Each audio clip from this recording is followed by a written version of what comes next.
Guys எல்லாரும் எப்படி இருக்கீங்க? இன்னைக்கு வீடியோ வந்து ரொம்பவே ஒரு யூஸ்ஃபுல்லான வீடியோவாக தான் இருக்க போகுது. பாப்பாக்கு வந்து ஹெல்த் மிக்ஸ் ரெடி பண்ண போகிறேன். நாங்கள் எப்போவுமே வீட்டிலேயே ரெடி பண்ணிடுவோம். இது எப்படி செய்கிறது அப்படின்னு சொல்லிட்டு உங்களுக்கு ஸ்டெப் பை ஸ்டெப் இந்த வீடியோவில் எல்லாமே காட்டுறேன். இந்த மாதிரி வீடியோஸ்லாம் உங்களுக்கு வேணும் அப்படின்னா என்னை சப்ஸ்கிரைப் பண்ணிக்கோங்க. நாங்கள் இப்போ வீடியோக்குள்ளே போய் பார்க்கலாம். இப்போ இந்த ஹெல்த் மிக்ஸ்க்கு தேவையான பொருள்லாம் நான் வாங்கிட்டு வந்திருக்கேன். அதெல்லாம் என்னென்ன அப்படின்ட்டு பார்க்கலாம்.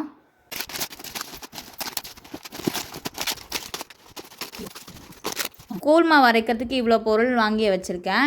இப்போ வந்து நான் என்னென்ன பொருள் மட்டும் அப்படின்னு சொல்லிடுறேன். இது அளவுலாம் வந்து நான் ஒரு பேப்பரில் எழுதி வச்சுருக்கேன். அது வந்து வீடியோவில் அட்டாச் பண்ணுறேன். அப்படி இல்லைனா வந்து டிஸ்கிரிப்ஷன்லேயே நான் கொடுக்குறேன்.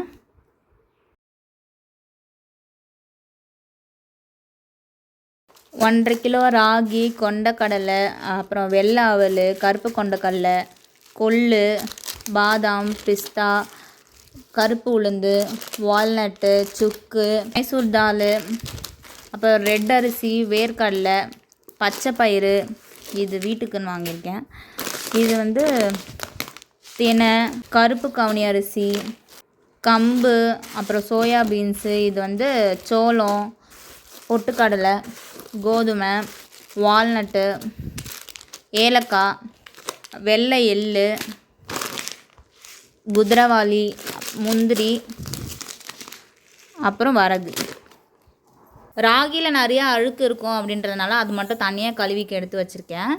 மற்றது வந்து இந்த கருப்பு கவுனி அரிசி, கருப்பு உளுந்து, அப்புறம் ரெட் அரிசி, சோயா பீன்ஸு, அந்த மைசூர் தால், கொள்ளு, பச்சை பயிறு, இதெல்லாம் வந்து ஒன்றாவே நம்ம போட்டு கழுவிக்கலாம். இந்த கருப்பு கொண்டக்கல்லையும் வெள்ளை கொண்டக்கல்லையும் தனியாக எடுத்து வச்சுருக்கேன். ஏன்னா வந்து இதெல்லாம் சேர்த்து வறுக்கும் போது கொஞ்சம் பெருசாக இருக்கிறதுனால வந்து வறுப்படாது. அதனால் தனியாக கழுவி வச்சு தனியாக வறுத்துக்கலாம். அப்புறம் இந்த வேர்க்கடலையும் தனியாக எடுத்து வச்சுருக்கேன். ஏன்னா நிறைய மில்லில் வந்து வேர்க்கடலை போட்டு அரைக்க மாட்டாங்க. இங்கே பெங்களூர்லாம் அப்படி தான். நாங்கள் 2-3 மில்லில் கேட்டு படத்துக்கு வேர்க்கடலை போட்டு அரைக்க மாட்டோம் அப்படின்ட்டாங்க. அதனால் அவங்க அரைப்பாங்களான்னு கேட்டுட்டு அப்புறம் போட்டுக்கலாம் அப்படின்னு சொல்லிட்டு இது தனியாக எடுத்து வச்சுருக்கேன்.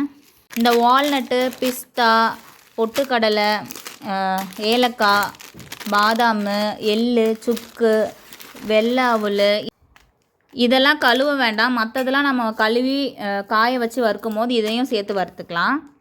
அப்புறம் இந்த வரகு, சாமை, தினை அதெல்லாம் வந்து ஒவ்வொரு கிளாஸ் எடுத்துக்கலாம். ஏன்னா 100 தானே அளவு. இது எல்லாமே 1/2 கிலோ பேக்கெட் இருக்குது. ஸோ அதெல்லாம் வந்து நான் 1 கிளாஸ் அளவு எடுத்துக்கிறேன். இந்த ராகி மட்டும் ஒரு 4-5 வாட்டி நல்லா வாஷ் பண்ணணும். ஏன்னா அழுக்கு நிறையா இருக்கும் இதில். தனித்தனியாக எடுத்து வச்சுருக்கிறதெல்லாம் இப்போ நம்ம அதுபடி வாஷ் பண்ணி எடுத்துக்கலாம். இந்த தினை, வரகு, சாமை இதெல்லாம் வந்து நம்ம ஒன்றா போட்டிருக்கோம். இதில் பார்த்திங்கன்னா எவ்வளோ அழுக்கு இருக்குது அப்படின்னு சொல்லிட்டு இது ஒரு 4-5 வாட்டி நல்லா வாஷ் பண்ணிக்கணும். அப்போ தான் வந்து அழுக்கெல்லாம் போகும்.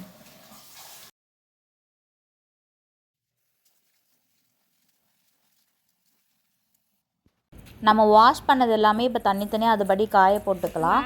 இதில் ராகி, தினை, வரகு, சாமை, அப்புறம் வேறு என்னது இருக்குது? குதிரவாளி. குதிரவாளி, கம்பு.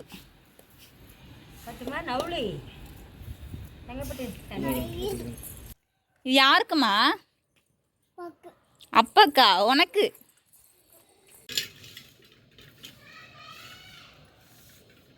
சண்டை போடுங்க கீழே.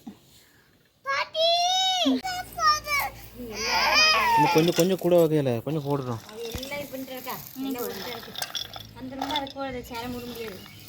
ஆமாம், அந்த அவ்வளோ தூரம் போக வேண்டாம். இதுக்குள்ளே போடுங்க.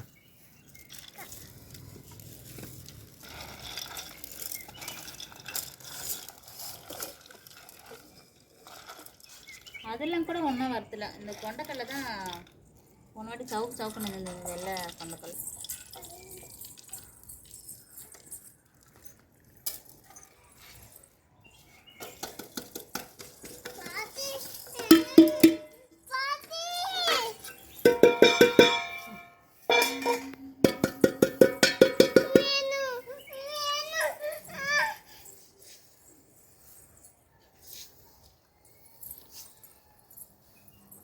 எவ்வளோ வேலைப்பாடு இருக்கு.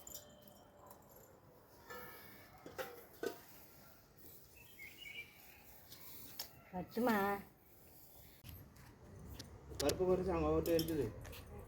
இங்கே இருக்குது. அந்த விநாயகா கடையிலே இருக்குது. 230 ரூபா 1 கிலோ.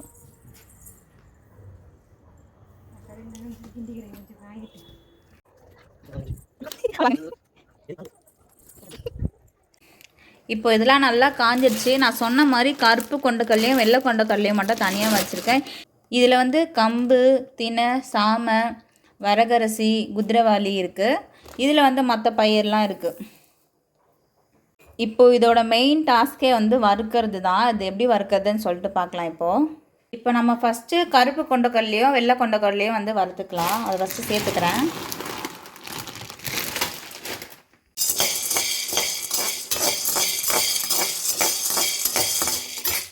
ஓரளவுக்கு சிம்லேயும் இல்லாமல் ஒரு மீடியமில் வச்சு வறுத்துக்கலாம். இப்போ இது வந்து நல்லா வறுபட்டுடுச்சு. நான் தனியாக எடுத்து வச்சுக்கிறேன். இதை வந்து சூடோட அரைக்க முடியாது, அதனால் ஃபேன் காற்றுல கொஞ்சம் நேரம் காய வச்சுக்கலாம். அடுத்து வந்து இந்த பச்சை பயிர் அதெல்லாம் இருக்குல்ல, அதெல்லாம் சேர்த்துக்கிறேன். இது நிறைய இருக்கிறதுனால பாதி பாதியாக வறுத்து எடுத்துக்கிறேன்.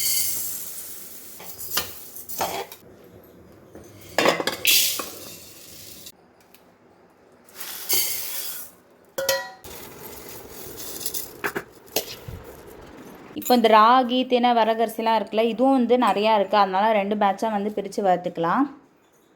பச்சை பயிரெலாம் அது கூட நம்ம காய போட்டோம்ல, அதனால அப்படியே மிக்ஸ் ஆகிருக்கு, வேறு ஒன்றும் கிடையாது. அடுத்து வேர்க்கடலை சேர்த்துக்கிற தனியாகவே. இப்போ வந்து பொட்டுக்கடலை சேர்த்துருக்கேன். அடுத்து வந்து வெள்ளை எள்ளு சேர்த்துருக்கேன். அடுத்து வெள்ளை அவல்.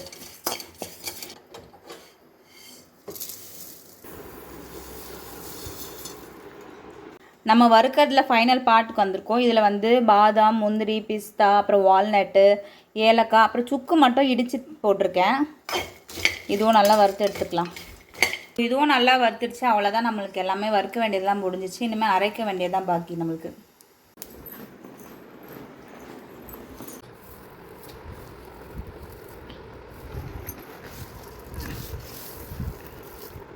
இப்போ இது எல்லாத்தையும் வந்து அரைக்க எடுத்துகிட்டு போகிறோம். இது வந்து ஆல்ரெடி கூழ் மாவு வச்சுருந்த டப்பா, அதனால தான் வந்து மாவாக இருக்குது. நான் இந்த கூழ் மாவை பேபிஸ்க்கெலாம் கொடுத்தா வெயிட் போட்டுருவாங்க, நல்லா புஷ்ஷுன்னு ஆகிடுவாங்க அப்படிலாம் நான் சொல்ல வரல. நான் என்னோடய பேபிக்கு கொடுத்த வரைக்குமே வந்து அவள் வெயிட்லாம் வந்து அவ்வளோவா போடலை. ஆனால் வந்து ரொம்ப ஹெல்த்தியாக ஆக்டிவாக இருக்கா. அவ்வளோதான், சூப்பரான சத்து மாவு ரெடி ஆயிடுச்சு. இது செய்கிறதுக்கு நிறைய வேலைப்பாடுகள் தான். ஆனாலும் வந்து நம்ம பேபிஸ்க்கு வந்து ஹெல்த்தியாக கொடுக்குறோம் அப்படின்ற ஒரு சாட்டிஸ்ஃபேக்ஷன் இருக்கும். இப்போ நாங்கள் மில்லில் போயிட்டு வந்து மாவு அரைச்சிட்டு வந்துட்டோம். இந்த மாவு சூடாக இருக்கும் இல்லையா, அதனால் வந்து நியூஸ் பேப்பர் விரித்து அது வந்து கொஞ்சம் காத்தோட்டமாக இருக்கட்டும் அப்படின்னு சொல்லிட்டு போட்டிருக்கோம். இப்போது இந்த சத்து மாவில் பேபிஸ்க்கு கூழ் எப்படி செய்கிறது அப்படின்னு சொல்லிட்டு பார்க்கலாம். இந்த சத்து மாவில் ஒரு 3 ஸ்பூன் எடுத்திருக்கேன். இதுக்கு தேவையான அளவு 2 ஸ்பூன் நாட்டு சர்க்கரை எடுத்திருக்கேன். பேபிஸ்க்கெலாம் கொடுக்கறதுனால நாட்டு சர்க்கரை வந்து எப்போவுமே பெஸ்ட்டு. அதுக்கு தேவையான அளவு தண்ணி ஊற்றிட்டு நம்ம சிம்லேயே வச்சு கிண்டிகிட்டே இருந்தால் ஒரு 10 நிமிஷத்தில் பேபிஸ்க்கு சூப்பரான கூழ் ரெடி ஆயிரும். ரொம்பவே ஹெல்த்தியாக இருக்கும், டேஸ்ட்டாகவும் இருக்கும். கண்டிப்பாக ட்ரை பண்ணி பாருங்கள். இந்த மாதிரி வீடியோஸ்லாம் பார்க்கணுன்னா என்னை சப்ஸ்கிரைப் பண்ணிக்கோங்க. தேங்க்யூ ஃப்ரெண்ட்ஸ், பாய்.